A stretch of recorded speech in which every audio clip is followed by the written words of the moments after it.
Joining us right now to talk about the regulatory environment here in New York, and it's Bloomberg's Chief Content Officer, Marty Schenker, and Luigi Zingales joining us here on set, University of Chicago Booth School Professor of Finance. Marty, I want to kick it off with you because we have seen a lot of regulations roll back in 2017, some of them under the radar, maybe not being in the headlines as much. Well, Donald Trump, to his credit, did in fact eliminate a lot of regulations, but Bloomberg has reported that many of them were actually initiated by the Obama administration and are very inconsequential.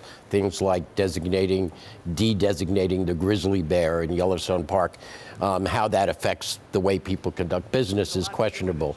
But it is clear that he has targeted regulation at the agency level, and to the extent he can do that by executive action, he's been quite effective. How do you reconcile that with them being kind of giving pushback on some of the big M&A deals? Well, I mean, it really boils down to what happens at the agencies. The Justice Department under Jeff Sessions has a new antitrust chief.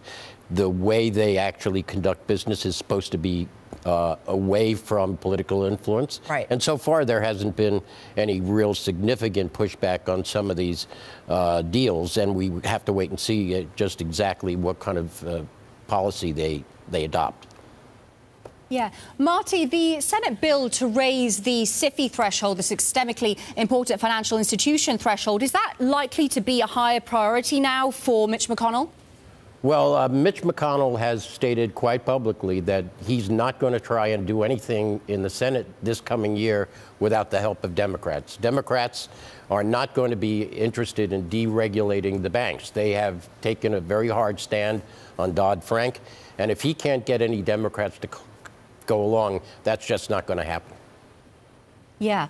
Luigi, let me bring you in here. So we've got Bloomberg Intelligence writing a lot about this Senate bill and saying that while there may be a few hiccups along the way, it should pass by the second quarter. If that does happen, I'm wondering what sort of effect that might have on the big banks versus the smaller banks in the U.S. Could it cause any instability at all? No, I don't think it will cause instability. I think it's important to remind the listener and the viewers that this is not the Financial Choice Act approved by the House in June. This is not an overall change of Dodd Frank. It is a much more modest plan to change and particularly relieve the burden for the smaller banks. Now, people who are against say this is a slippery slope. You start to increase the threshold to the point that nobody's in the threshold and the entire thing will go away. But I think that this particular change is not going to be particularly destabilizing and might be certainly going to be good for the small banks who are, I think, excessively burdened by Dodd-Frank, and they're not systemic. So I think that it might be a good move. Do you see, Luigi, anything, though, coming out of the U.S. Congress in terms of U.S. banks where we could see more risks being taken as a result of rollbacks of regulations? I think I can certainly see it.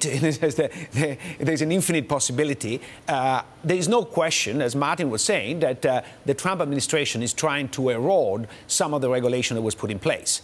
I think that some key aspect of Dodd-Frank had achieved such a large consensus that I don't expect them to be rolled back. So, for example, think about the FSOC and the intervention authority, the lending authority, etc., in case of a financial meltdown. I think that I don't expect that to be rolled back, and I think that's a key element of Dodd-Frank.